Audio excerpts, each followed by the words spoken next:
Hello, everybody. This is BK International Talent Scout, Rainier Avenue Radio.org. Rainier Avenue Radio is your community radio station and digital media hub. We are proud to serve Greater Seattle with opportunities to engage with critical issues, compelling stories, and quality entertainment. You will hear over 70 shows, including music, sports, local and national news, and talk shows, including political shows, current events with diverse languages. We are a 24/7 radio station, multimedia network dedicated to amplifying diverse voices of our community. Providers of digital media training and community members to become their own content creators, like BK Presents Radio Podcast, aired on Rainier Avenue Radio World, Sundays at 8 a.m., 9:30 a.m., 12:30 p.m., Mondays at 10:30 a.m., and Fridays at 9 a.m.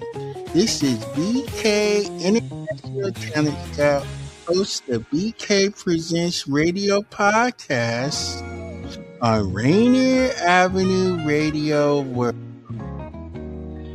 Today, I'm going to be reading the 30-year history of Pastor Eugene and Jonette Lewis of Emerald City Seventh-day Adventist Church. They served as senior pastors of Emerald City Seventh-day Adventist Church for 30 years. And this information is coming from their program book.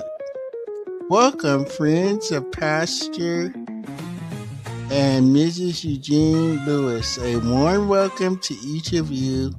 From near and far, we have come here to celebrate the momentous occasion of 30 years of pastoral ministry at the Emerald City Community Seventh-day Adventist Church.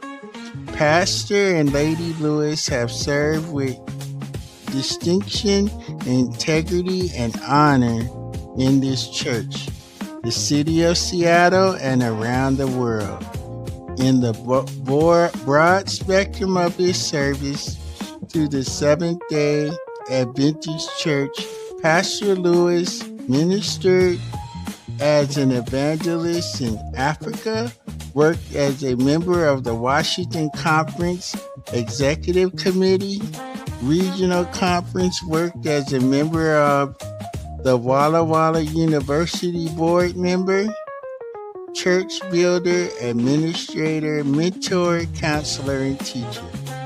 We have been blessed at Emerald City Community Church to have had the best and brightest years of a man of God with such stellar resume and talent. It is important to note the historical significance of this celebration. Pastor Lewis' anniversary day makes him the longest serving pastor at the same church in the regional work ever. Pastor Lewis and the lines of partnership in this magnitude have never been done before. We may not see it again soon. Like Irvin Magic Johnson, Larry Bird, and Michael Jordan, Pastor Lewis was counted to join other teams, but chose to win where he already was, and God has blessed to the glory of God.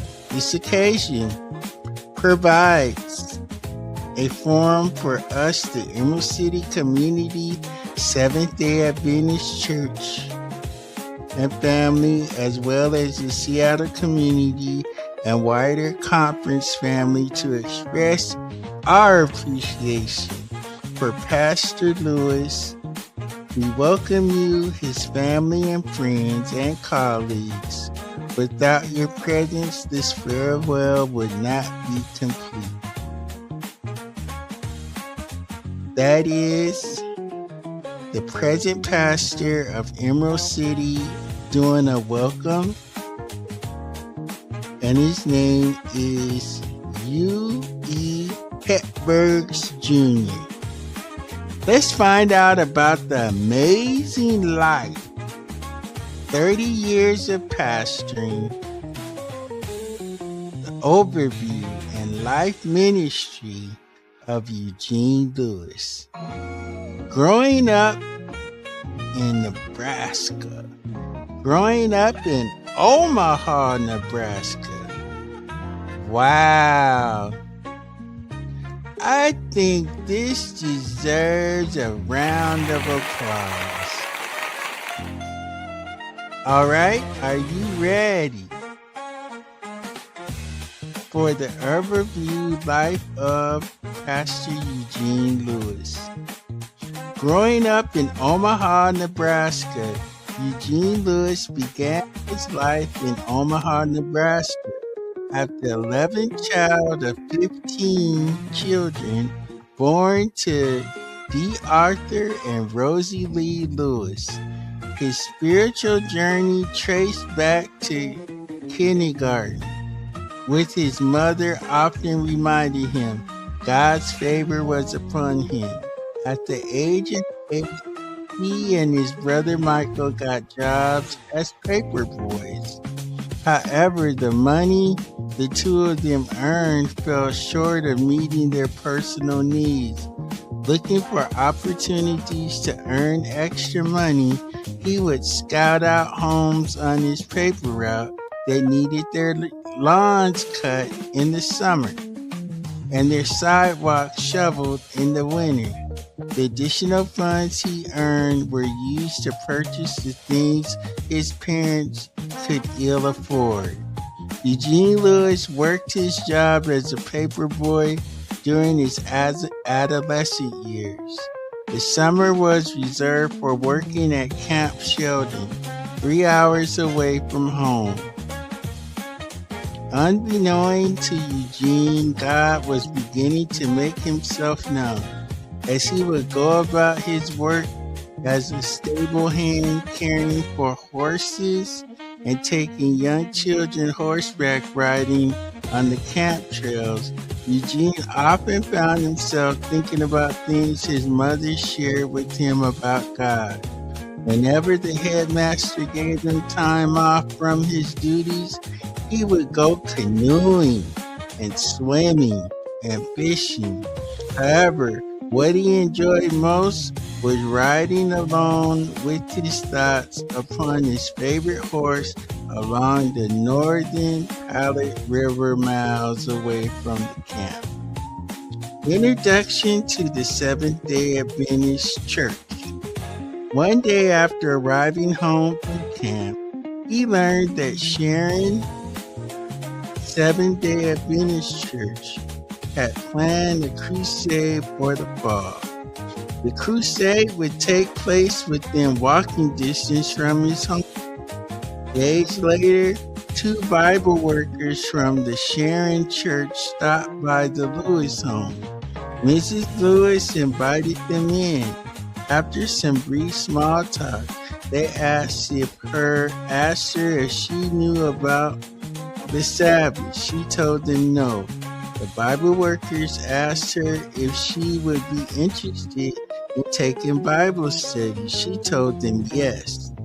She then instructed the Bible workers to give her son Eugene, who just entered the room, the Bible lessons too. Study the lessons on her behalf. The Bible workers told Eugene they would come back the following week to see how he was coming along. Shortly after the Bible workers left, Eugene remembered there was a picture of Jesus hanging on the living room wall with the world on his hands. Beneath his hands was a phone number with instructions for how to order Bible lessons. Eugene did not trust the Bible workers or their lessons. So in secret, he called the number on the picture and requested his own Bible lessons.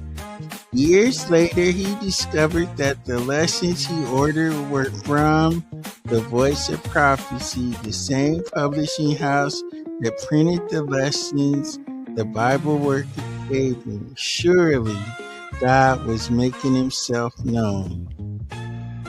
Family joins the Seventh-day Adventist Church. Eugene, as a young man, studied both sets of lessons and found that there wasn't much difference between two lessons, but never told anyone his first impression. The Bible workers made their visits as promised. They graded the lessons they gave him and found that he understood the material quite well. At the conclusion of the final lesson, Eugene Lewis, his mother, and the Bible workers were anxious to know especially what this young man was going to do with what he learned from the lessons. Mrs. Eugene was anxious to know the answer to the Sabbath question as well. So she posed the question to her son. If the Sabbath was Saturday, he answered by saying, I believe so. Not satisfied with that answer, she asked him a second time, Eugene, is the Sabbath Saturday? This time he answered, I'm pretty sure it is. Still not satisfied, she asked him third time, Eugene, is Saturday the Sabbath? And does the Bible say so? Yes, mother, according to the Bible. Saturday is the true Sabbath. Okay, that's what I wanted to know. We believe what the Bible teaches and not what man says about the Bible. And without hesitation, Mrs. Lewis, in the presence of the two Bible workers, told Eugene to go tell Reverend Thomas from the Corinth Baptist Church to take the family name off his church roll. Upon learning the Lewis family were leaving his church, Reverend Thomas was hot as fish grease, lost the largest, most faithful family in his congregation. The Bible workers were waiting for Eugene to return from Reverend Thomas' office, were elated. Mother told them we would be joining the Sharon Seventh-day Adventist Church. Eugene, who was 12 at the time, his mother, and 4 of his siblings were baptized September 21st that year by Pastor Don Crowder. Little did Pastor Crowder know that the boy was being baptized would succeed him someday as pastor of the Emerald City Seventh-day Adventist Church in Seattle, Washington. God was with him and would continue to reveal to him. Basketball career in the United States Air Force.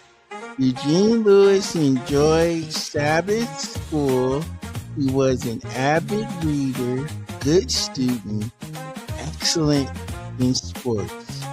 In his journey during high school and junior high school, he was offered a basketball scholarship to college if he would transfer high schools. Little did he know that his decision to transfer put him closer to his future wife, Jonette. Both he and Pi went to the same grade school, but didn't know each other again until he transferred. One morning while she was on her way to class, they saw each other once again. Eugene, having done well academically his freshman through junior year of high school, left with one class to finish in his senior year. Extra time he had on his hands was spent playing basketball and getting acquainted with Pi. Pi's father pastored the local Tabernacle Church of God in Christ. To win the two of them over, Eugene would go to her church on Sunday, and she would go to his church on Saturday. This became their practice during 4 years they dated until Eugene left college and played basketball for the United Air Force. Eugene excelled on and off the basketball court in the Air Force. He started out as a guard on the basketball team. As a player and later coach, he won 4 championships, 4 scoring titles, and an MVP award after scoring 52 points in the Air Force Base Basketball All-Star Game. Off the court, he was promoted below the zone and achieved the rank of E5 Staff Sergeant within 3.5 years. A major achievement when you consider some of the servicemen retire after 20 years of service at that rank. Notwithstanding, he was given the opportunity to realign as a commissioned officer and the rank of first lieutenant. However, he turned down offer twice because he didn't join the Air Force to make it a career.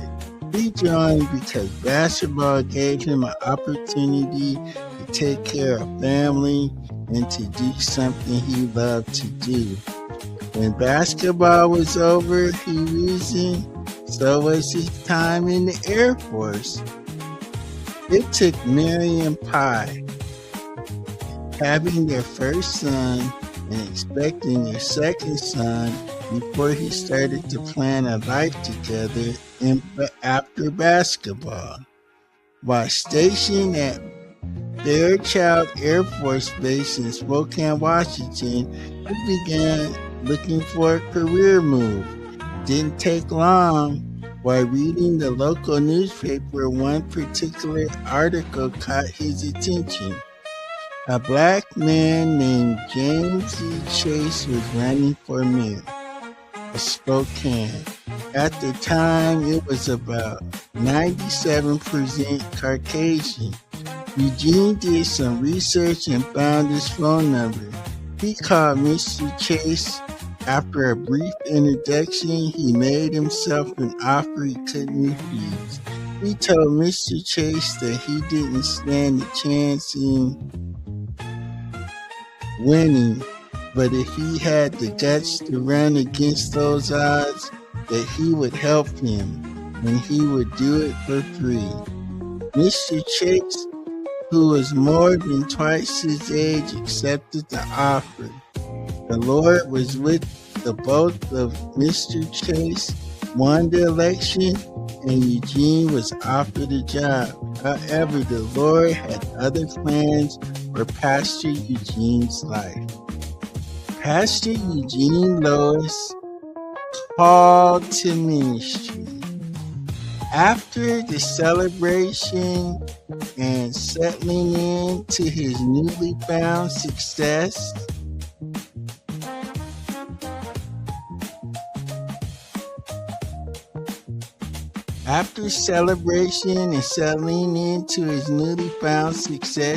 Eugene was appointed treasurer for the Spokane River Park Board.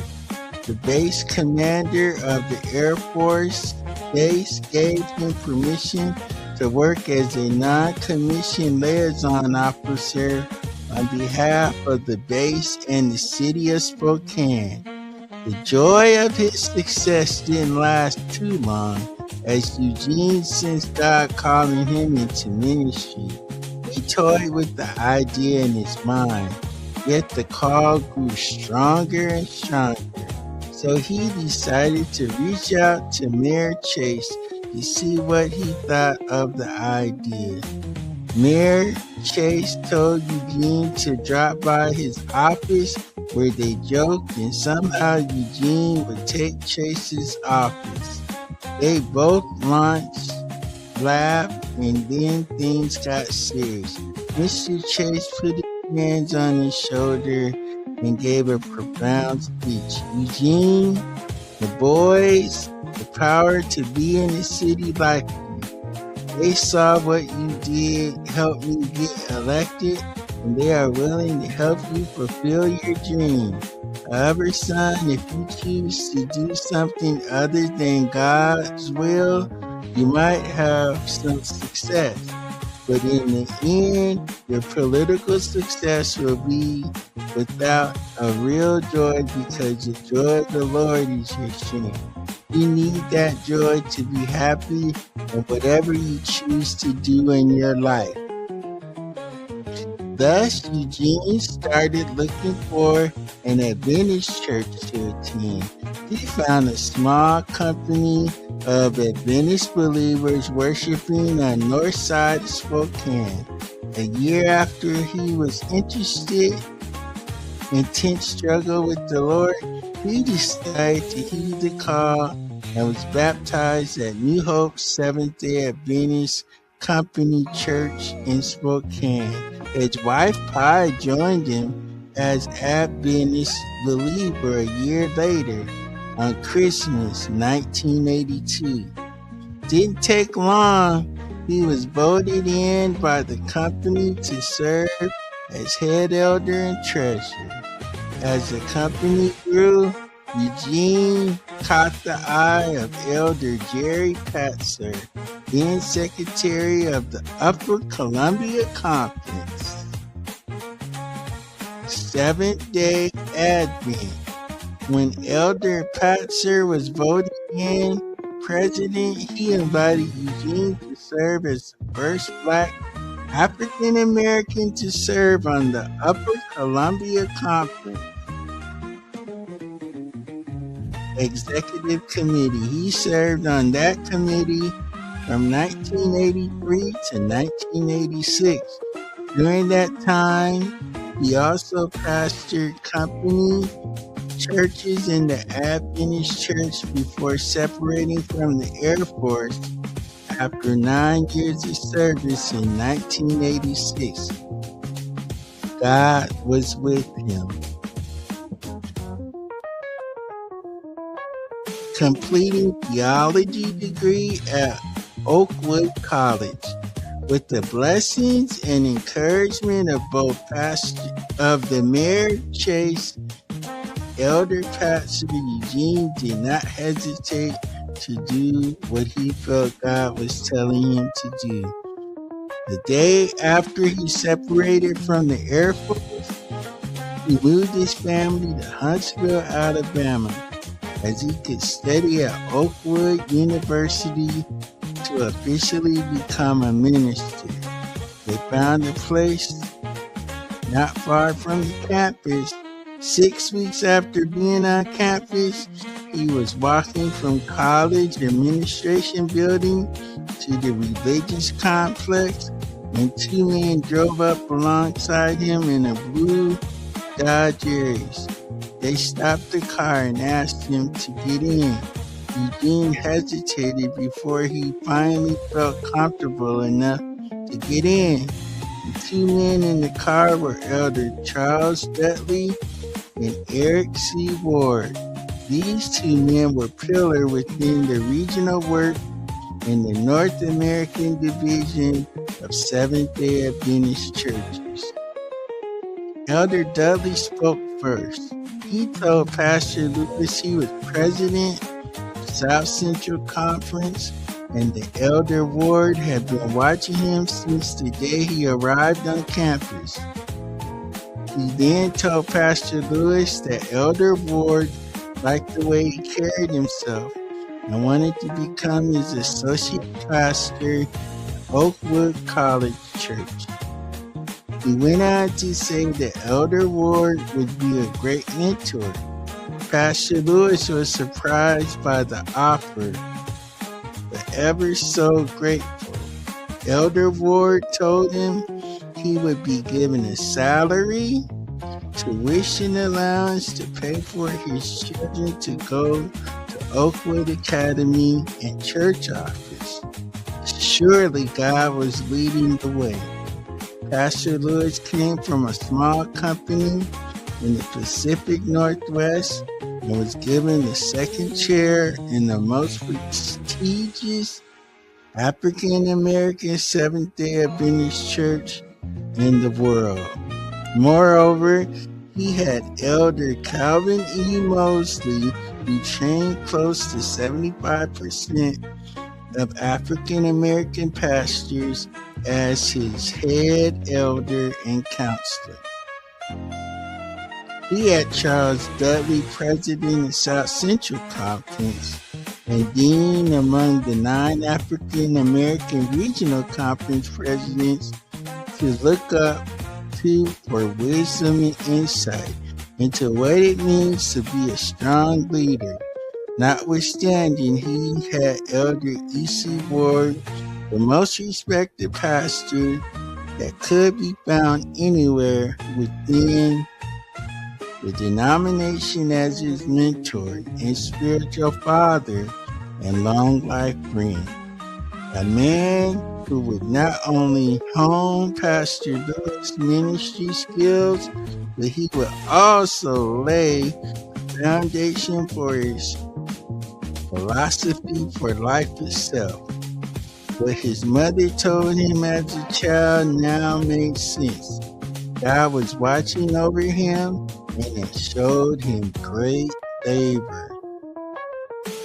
Well, this is the preaching life history of Pastor Eugene and Jonette Lewis, former pastors of Emerald City Seventh-day Adventist Church. Thank you for listening, and we'll do part 2 next week.